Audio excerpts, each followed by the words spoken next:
सुबह का समय शिवपुर का एक छोटा सा घर, जिसके आंगन में तुलसी का एक पेड़ लगा था। घर की छोटी बहू गीता रसोई में खाना बना रही थी। बड़ी बहू सुनीता बरामदे में बैठी चाय पी रही थी। बूढ़ी कमला देवी तुलसी पर जल चढ़ा रही थी। सारा घर का काम मुझसे ही क्यों कराया जाता है? न कोई मदद न कोई मान। मेरा तो जीना हराम कर रखा है। तू तो काम में लगी रहती है गीता, तुझे काम किए बिना चैन ही नहीं आता। आपकी तरह नहीं हो, जो पूरे दिन बस आराम ही करना चाहती है। तू जुबान संभाल कर बात कर। बड़ी बहू से इस तरह बात करते शर्म नहीं आती? माँ जी, मैंने कुछ गलत नहीं कहा, बस मन में था तो निकल गया। सुबह से शाम हो गई थी। गीता रसोई घर में काम करती रही। माँ जी को तो बस बड़ी बहू में ही देवी दिखती है, और मैं तो बस नौकरानी बनकर रह गई हूँ। तब ही अर्जुन रसोई में आता है। परेशान दिख रही हो, कहो तो कोई मदद कर दूं? नहीं जी, आप तो बस मजदूरी करने जाने की तैयारी कीजिए, जैसा कि आपके घर वाले चाहते हैं। मैं कर लूंगी घर का काम अकेले। गीता, माँ को कुछ समझाना मुश्किल है। वो बचपन से ही विक्रम को ज्यादा मानती आई है और बहू के रूप में भी वो सुनीता को ही देखती है। दोपहर का समय, आंगन में चारपाई पर कमला देवी और सुनीता बैठी थी। सुनीता बेटी, तू इस घर की लक्ष्मी है। तेरे ही वजह से मेरे घर में पोता आया है।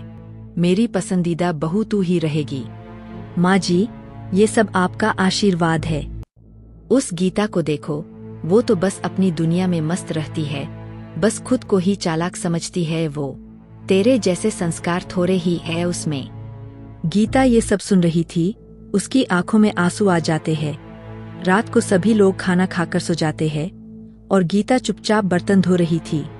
तभी अर्जुन रसोई में आता है।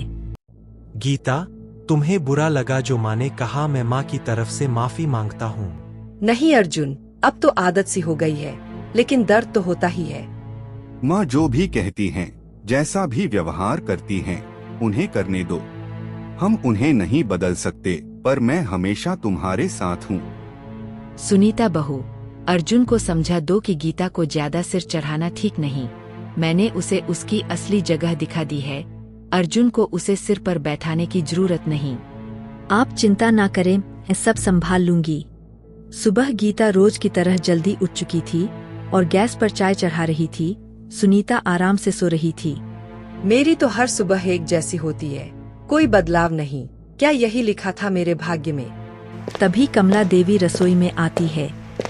चाय में अदरक भी डाल देना, बहू की तबीयत आज खराब है। मेरी भी तो रात से तबीयत ठीक नहीं है, फिर भी आपने मुझे कुछ नहीं पूछा। अब तेरी भी तबीयत खराब हो गई सुनकर। ये सब बहाने हैं काम से बचने के। अरे सुनीता से कुछ सीख, बिना शिकायत के खुश रहती है। फिर गीता उदास मन से चाय में अदरक डालती है। शाम को बड़ा बेटा विक्रम घर आता है। माँ, मैं आ गया। आजा बेटा, बैठ। सुनीता बहू, जाओ विक्रम के लिए ठंडा जूस ले आओ। जी माँ जी, अभी लाई। गीता सब देख रही थी कि किस तरह बड़े बेटे और बहू को प्यार और सम्मान मिल रहा है, और छोटा बेटा और बहू साथ होकर भी साथ नहीं है। उसके बाद सभी लोग एक साथ बैठकर बातें करते हैं।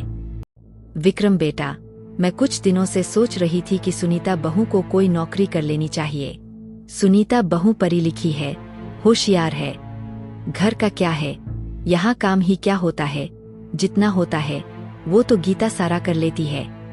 माँ, आप सुनीता से ही इस बारे में बात करें। सुनीता बहू, तुम हमेशा से मेरी प्रिय बहू रही हो। तुमने मुझे हमेशा गर्व महसूस कराया है। अब समय है कि तुम अपने लिए भी कुछ करो।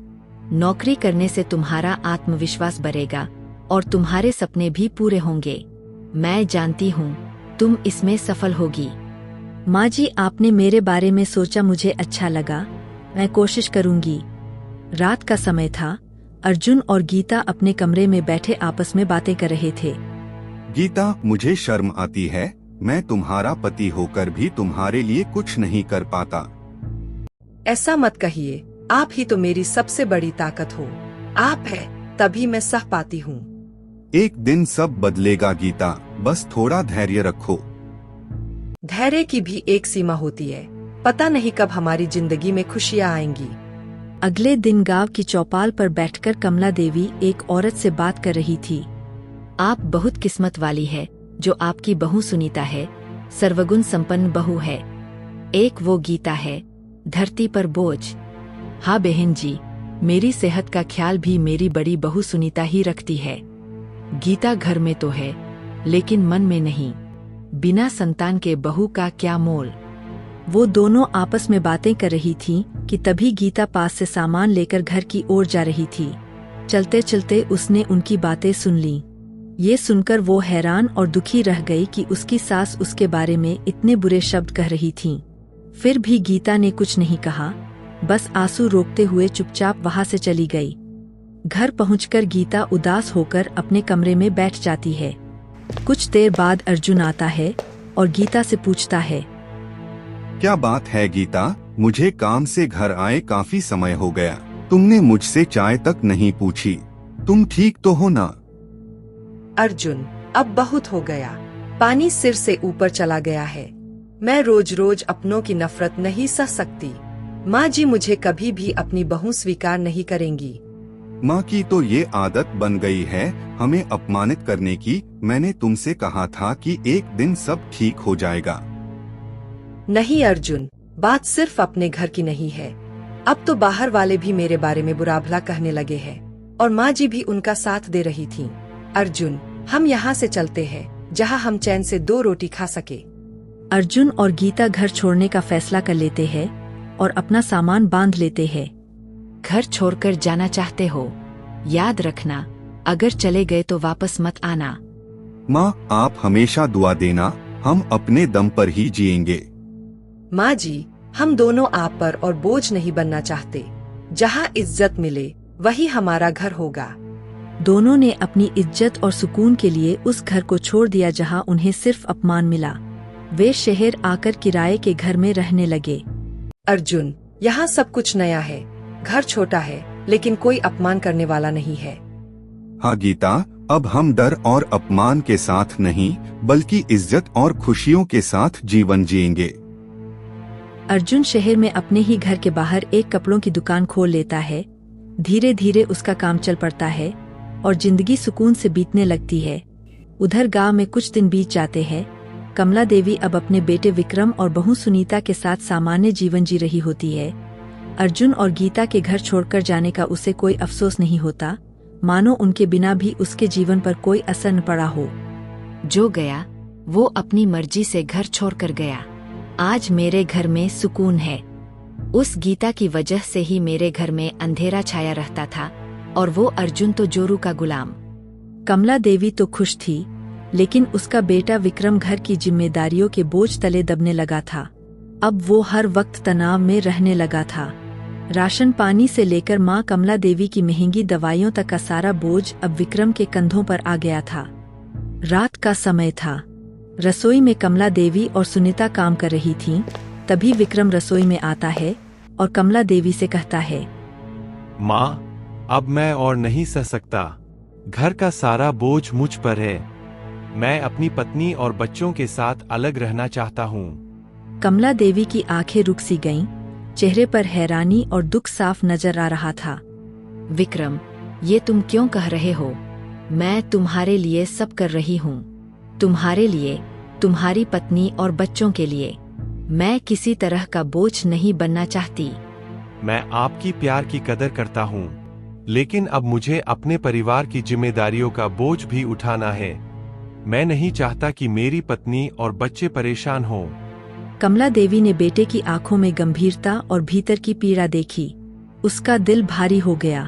कमरे में सन्नाटा था। बेटा, मैं समझ रही हूँ, लेकिन याद रखना, मैं हमेशा तुम्हारे लिए यहाँ हूँ। बस मेरी उम्र और स्वास्थ्य की वजह से मैं तुम्हें बोझ नहीं देना चाहती। विक्रम चुपचाप रहा। कमला देवी खिड़की के पास खड़ी होकर बाहर देख रही थी। उसे याद आया जब तक उसका बेटा अर्जुन और बहू गीता घर में थे, सब ठीक से चलता था। लेकिन उसकी अपनी सख्ती और कठोर स्वभाव की वजह से उसका बेटा घर छोड़कर अलग रहना चाहता था। अपने बेटे के बदलते व्यवहार को देखकर कमला देवी का दिल भारी हो गया। उसे गहरा पछतावा हुआ कि शायद उसने अपनी कठोरता की वजह से अपने घर का सुख और अपने बच्चों का विश्वास खो दिया। कमला देवी खामोश खड़ी रही और भीतर से सोचती रही कि क्या वह अब भी अपने बिगड़ते रिश्तों को सुधार पाएगी।